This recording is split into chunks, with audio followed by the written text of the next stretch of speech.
able to give you a time to ask those questions. John Thomas, please stop. We wanted to give you time to ask those questions, and then so we gave you guys some answers to those questions with scripture to back up those answers before we started. Okay, yes, good. Did you have something? Let's see. You are. Now look for the little number 18, which is right there. All right?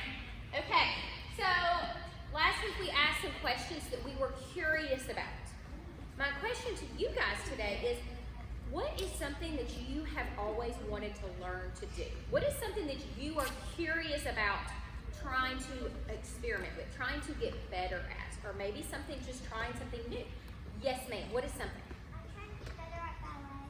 At ballet. So you're curious about getting better about ballet. Ansley? And I want to get better at gymnastics because I have cheer camp this week. Oh, that's and exciting. I am moving up to an intermediate class. That's exciting. What is something you're curious about getting better at? I want to be so I'm trying to practice something called. I think that's a great place to start.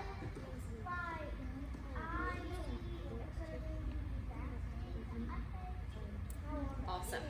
All right, Colton. You do. So you got to. What do you need to do to get better at something? Practice. That's right. Like I can't just pick up this basketball and just immediately start shooting half-court shots, right? For one, I'm probably not even going to be able to make free throws if we're being totally honest here. Clearly, I do not have the athletic genes in our family. So, in order to get better, I have to build up my arm strength. I have to practice. I have to be willing to put in the time that is necessary. Hey, Riley, hey, turn this way, baby, okay? Turn this way and look at me. So, what is something else that you guys are curious about? So, I'm curious about getting better at going to ice skating. at going to what? I'm sorry? Ice skating. Ice skating. Okay, yes. I don't really like to skate because I broke my ankle when I was younger, and so it makes me nervous to like not have control of my ankles. Plus, you guys have seen it firsthand. I fall down pretty easily. You guys witnessed that.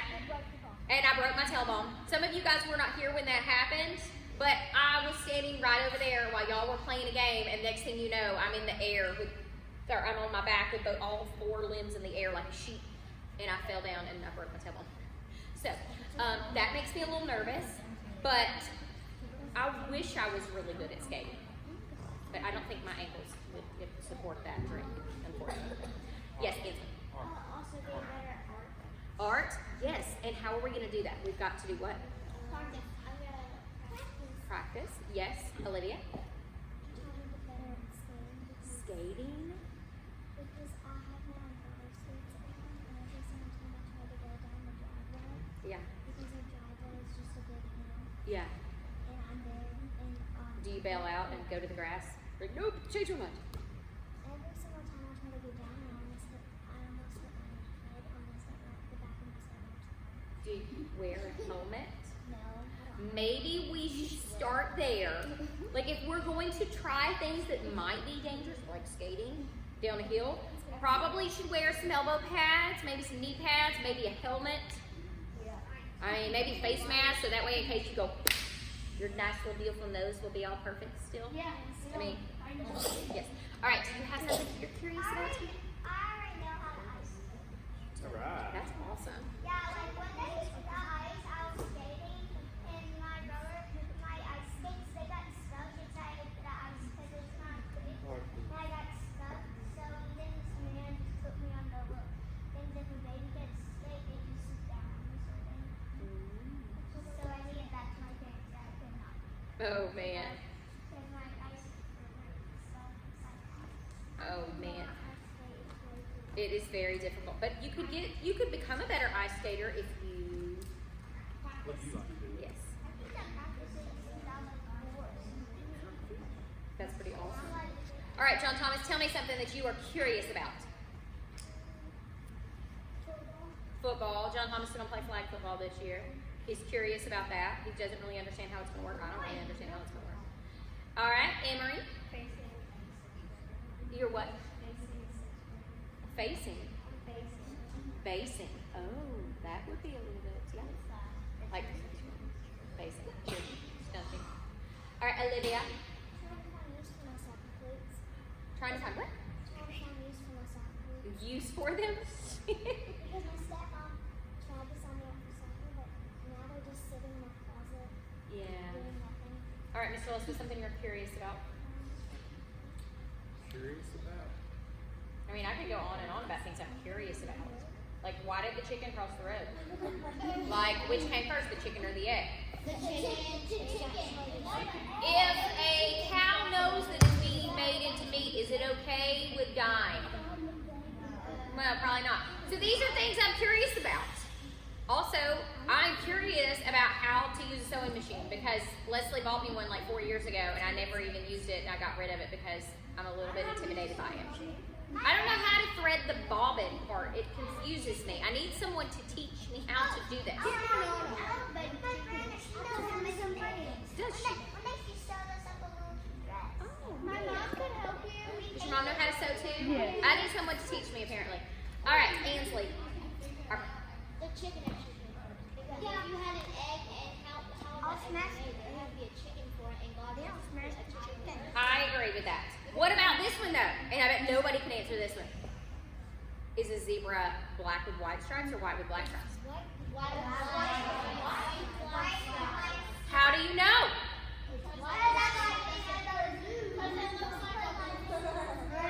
How do you know? Okay. What about, did T-Rex dinosaurs really have feathers? I don't know. Historians say that they did. I don't know. I need Malachi to answer that question. He's not here. He would know that answer, I have a feeling. So, all right, Olivia, and then we're about to move on. You can teach me how to weave? Or like on a loom? Camilla likes to do that too. She has a big loom in her room.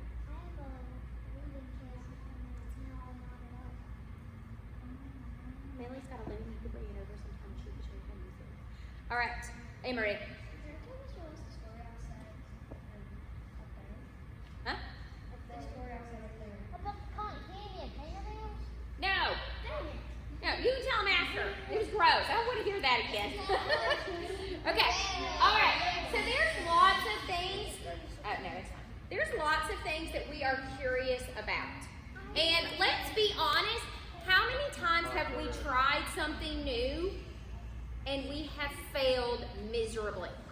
I can give you some examples. Are you ready? At my own humiliation, I tried to ride a hoverboard.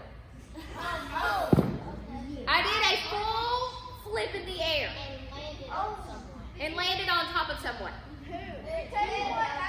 One of Camilla's friends. So, hold on just a second. All right?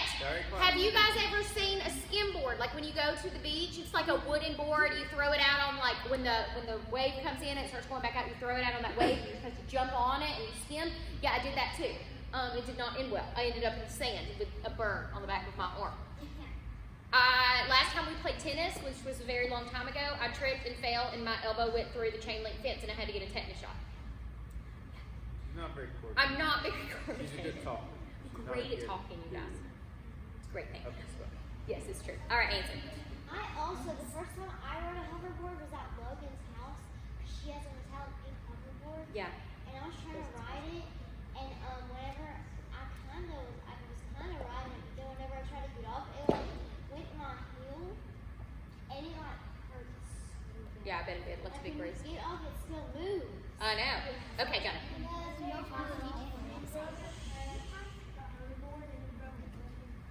Oh, man. All right, Zoe. I went over to my friend's house for her birthday party. Yeah. And I went in her playroom. She had a hoverboard.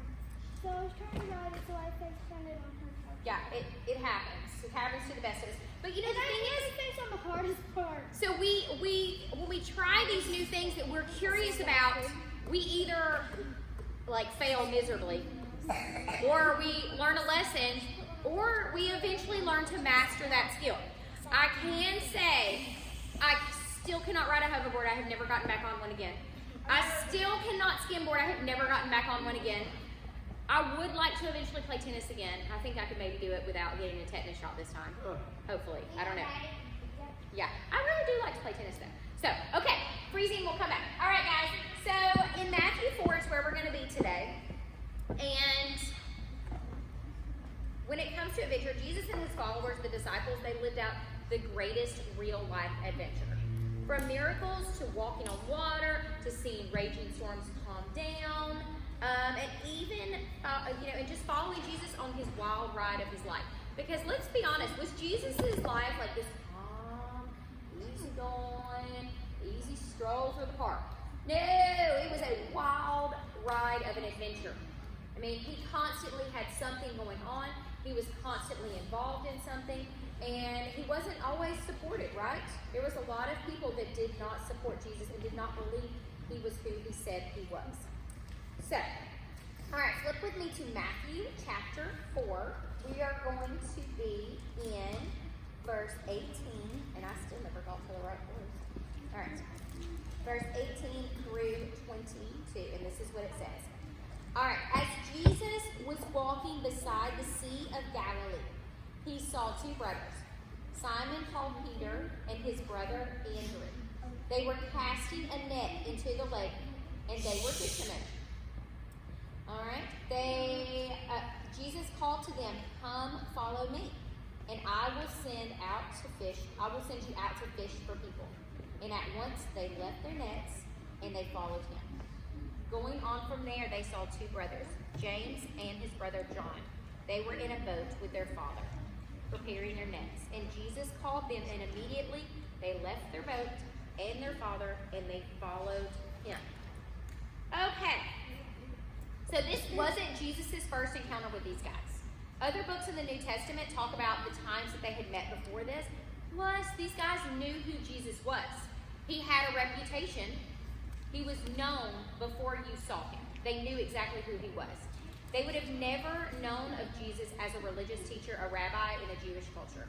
Even before he called his first disciples, Jesus was known for teaching people about the things of God. And it was common for a teacher or a rabbi to have a group of people who followed him around like a mentor. What was uncommon was Jesus' choice of followers, okay? So, yeah, it wasn't uncommon for pastors, priests, rabbis to have a group of people that followed him around, that were advisors to him, that protected him, that did his work with him. But what was unusual, these were not super educated scholars. Like, if you're going around and you're trying to make an impact, you're going to want people to be like the best of the best, right?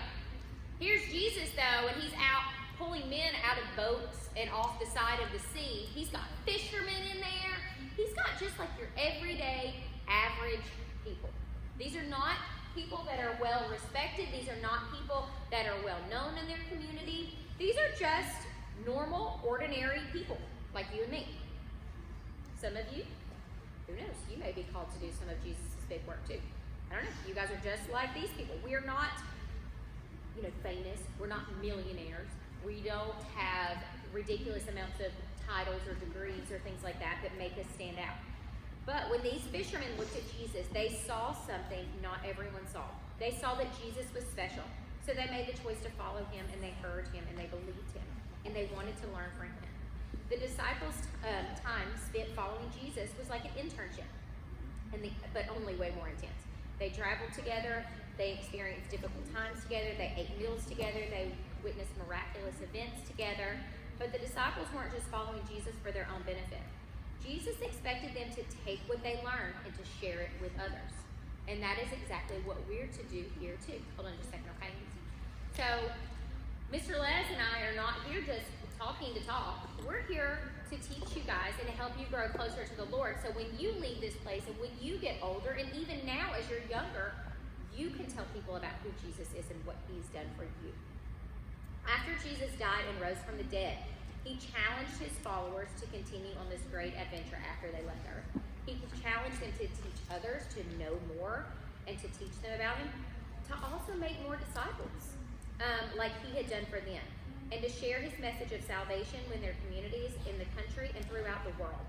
Just like the disciples, when our eyes are open to Jesus' truth, we're invited to learn from him and to share what we learned with others. So let's think for a second. We were talking about things that we're curious about, things that maybe we would like to have better skills in. What would happen if the first person who learned to play basketball wouldn't have shared it with anybody else? What would have happened if the first artist wouldn't have showed somebody else their work or taught them how to do it? What if the first person who learned how to sew a quilt didn't teach somebody else how to sew? What if the first person that learned how to prepare meals didn't teach somebody else how to prepare meals? Instead of keeping those things to themselves, they taught other people. So, same thing here with me and Mr. Les, and all the leaders in this church and your teachers at school. They are teaching you guys the knowledge that they have, the wisdom that they have been given, so you can learn and grow from it, and so you can also pass that knowledge and wisdom on to other people. All right, now remember I told you guys we were going to go to another scripture. We're going to go to Psalms. So if you will go to your table of contents, and if you will find Psalms. Okay, you need a Band-Aid? I'll get you one. You need a Band-Aid? Yes, babe. Band-Aid? Uh-oh. There's one over here too, honey. Riley Kate needs one. Or Ellie. Oh, Ellie does. Okay. Hey, Hunter, down here, baby. Oh. Yeah. It's toward, look, if you look in your table of contents, it's like right in the middle. It's in the Old Testament. Psalms. Remember, it's P-S. P-S. Big old Band-Aid. It's pronounced Psalms, but it does look like palms. It does look that way. Hey, babe.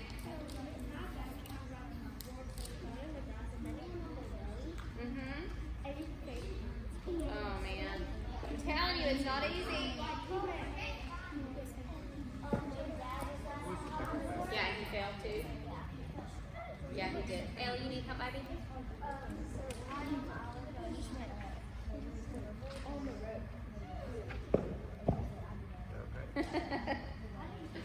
Okay. All right, guys, now listen up.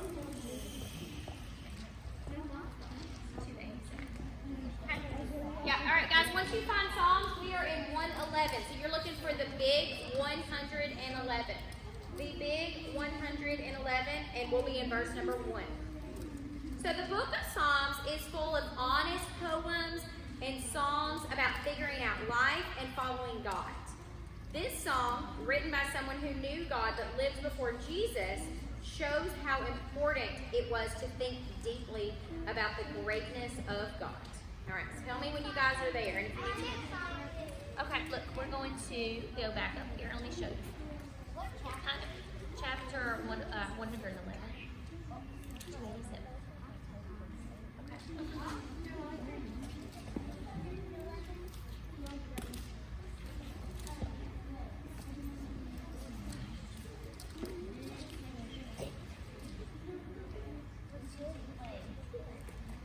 What's the big number? 111.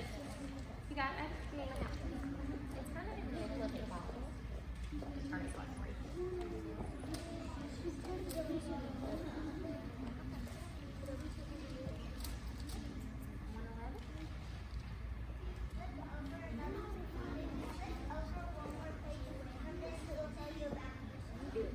That's right.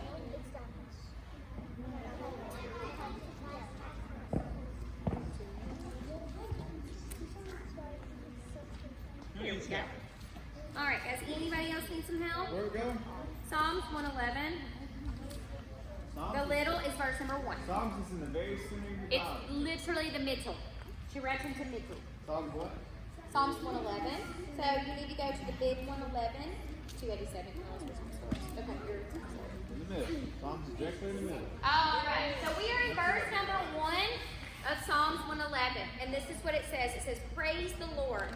I will extol the Lord with all my heart in the council of the upright in the assembly. Great are the works of the Lord. They are pondered by all who delight in him. Glorious and majestic are his deeds, and his righteousness endureth forever. He has caused his wonders to be remembered. The Lord is gracious and compassionate. So although that this psalmist never knew Jesus, And Jesus makes this song even more impactful and meaningful because he's talking about how great God is, how merciful and how majestic he is, how he loves us, and how his deeds and his righteousness endure forever. But this psalmist didn't even know Jesus. So he didn't even know that we have that promise of forever at that time. But he knew how good the Lord was. He knew how faithful he was, and he knew that he would take care of us. So when we begin to learn about Jesus, we discover how great he is. Learning from Jesus makes us think about, it makes us wonder about, and it makes us remember how good God has been to us. So has there been a time in your life that you can think about where you knew the Lord was in control, where the Lord had taken care of you, where the Lord was just good to you and your family? Maybe you had a parent that was sick. Emery, actually, I can think of one right now. When your dad was sick. Actually, there's two. Yes, I did. My mom is not sick, but I thought her no. Yes, I don't know. I know. So, but the Lord was in her situation there for sure. Emery's dad was diagnosed with cancer, and he recovered. And he goes every year just to do a check, just to make sure. But he's been in remission now for 4 or 5 years. So that's a situation that the Lord was definitely in. John Thomas has had 2 pretty scary surgeries, and the Lord took care of him through that. I'm not gonna lie, it's still Hunter, absolutely. Hunter's gone through some pretty scary health conditions, but the Lord has been with him. He's been faithful. He's taking care of him. And guys, it may not even be about health. Maybe it is one of your parents lost their job and the Lord provided a job for them. Maybe one of your parents, you guys, so see, that's a situation that the Lord was in the midst of. Maybe your parents had a car wreck or you guys were in the car and the Lord protected you guys. He took care of you. Maybe you have a family that you now have a mom and a dad and a stepmom and a stepdad. Maybe your family just grew. It wasn't necessarily that your family separated, but it's your heart grew to make room for more people. The Lord is in that too. And it's amazing the way that the Lord takes care of us. When we think things are bad, that sometimes it maybe turns out to be something really good. It's just sometimes we have to look outside of that bad to be able to see that blessing that's in disguise. Yes, Emery? My granny had breast cancer. Your granny did have breast cancer. She sure did. That's right. So, and guys, I'm not saying that everything's always good, because let's be honest, there's times that things just stink. Things you just get worn out. Sometimes you just get bogged down. Sometimes you just get tired. But even in those moments, the Lord is still there. He's still there for you to fall into if you need a big, soft, squishy hug. You need to feel that comfort, that peace that the Lord can provide you. Even when you're unsure of how things are going to work out, He's still in the midst of that. Riley, did you have something, baby? You have. Sorry. Are you feeling better? Good. All right, Emery. My mom had full surgery. Yes, she did. You have had very many opportunities. That is very good, though. I'm really proud that you're recognizing those things. So God is so great, so big, so amazing. It's shocking that Jesus showed us how much God cares about the details in our life. Yes, Jesus wants us to ask big questions about God, and guys, these were big questions that we had to answer here. I'm not going to lie. Every adult that I talked to about the questions that you guys presented last week was blown away with the depth of your spiritual knowledge and the wisdom that you guys have already got. So that, as leaders, makes us super proud of you guys because it shows that you're really pursuing the Lord in your relationship with Him. Give me just 1 second, okay, Gunnar? So, yes, He wants us to ask those big questions, but this might be the most important thing that you could possibly learn. That you, my friends, that we are all loved graciously and compassionately by an incredible God. And beyond that, it's okay not to know all the answers. It's because there's some things that we're just not going to be able to find the answers to. And even when we get to heaven, it may take us all of eternity, and we still probably won't know everything there is to know about God. And that's okay. God is kindly and patiently and loving you, though, to inviting you to ask those questions. Because as we follow Jesus, Jesus is constantly teaching us new things. Okay, Gunner, what did you have to add, baby? You have. I did not know this. What did you have to start from there? Yes, Anthony. Yes, definitely a surgery. Yes, Emery. I just one time I got a tooth pulled. You got a what? A tooth pulled? Yes. Harper? You did. You did. And the Lord took care of you in that too. Yes, Millie? You had to have a tooth removed. She sure did. It was a growth. Yeah, Millie had a growth in her mouth. She had it makes it sound weird when I say that. She had a benign tumor. Okay, that sounds a little bit scary. A non-cancerous tumor. Removed is what she had. Emery? My dad got a Yeah. All right, guys. So your challenge this week is to really maybe reflect on what the Lord is trying to teach you. Maybe it's to be patient. Maybe when the microwave is telling you there's 3 minutes left to cook your pizza rolls, that you're not standing in front of it like, hurry up, hurry up, hurry up. Maybe He's teaching you to be patient in your waiting, to be gracious when your parents are like, hey, I made you chicken nuggets, and you're like, I really wanted pizza rolls. Maybe instead of saying that, you can be like, thank you for, taking care of me and eating the chicken nuggets, and then maybe fixing pizza rolls later if you really wanted pizza rolls. But being gracious in that. Or let me think, what's another one? Maybe when our siblings do something, are trying to do something nice for us, and maybe they wouldn't do it the exact way that we do it, but still being thankful that they did it for us. I could also take that on too, like when my kids when they help do their chores, and maybe it's not the exact way I would have done it, but I'm still gracious that someone takes initiative to do it or listens to me when I ask them to do it. Camille and John Thomas, thank you for that. Emma, there's still laundry waiting for you, Mom. Look, she's not paying attention. So, all right, guys. So that is your challenge this week. Find an opportunity this week to display that patience, to display that graciousness, to display that just goodness that the Lord gives us in those new things. Okay. Yes, let me go to Hunter first. He had his hand up first. Every time in church. You did? Every time in church. Oh, yeah. Do chores. Yep. Millie, And I think that I was really pushy about. what's that? What did they do in Hogwarts? Yeah, John Thomas has been patient even longer. It's December. Yeah, but he had the monster truck. Yeah, that's true. Valid. Yes, ma'am. I was patient while waiting for the other family to get up when she was riding on the horse. That's great. You guys were patient during small group when you were waiting for the gray crayon. Guess what? That was very good. There Thank was you. a big old line. Yeah. One day, I was in Florida to go to the beach, and we were going on this jump thingy, and there was a huge lines, and they have to like jump to a mile, and Yeah. guess what? What? Into the fort, and Did it. Yesterday we were semi-patient while we waited at Panera Bread for them to fix our breakfast. Took them forever. Yeah, well, Chick-fil-A was wrapped around the building and we had to feed him before she went to work. So, I had a bagel. Wasn't anything exciting. Yeah. All right, guys, let's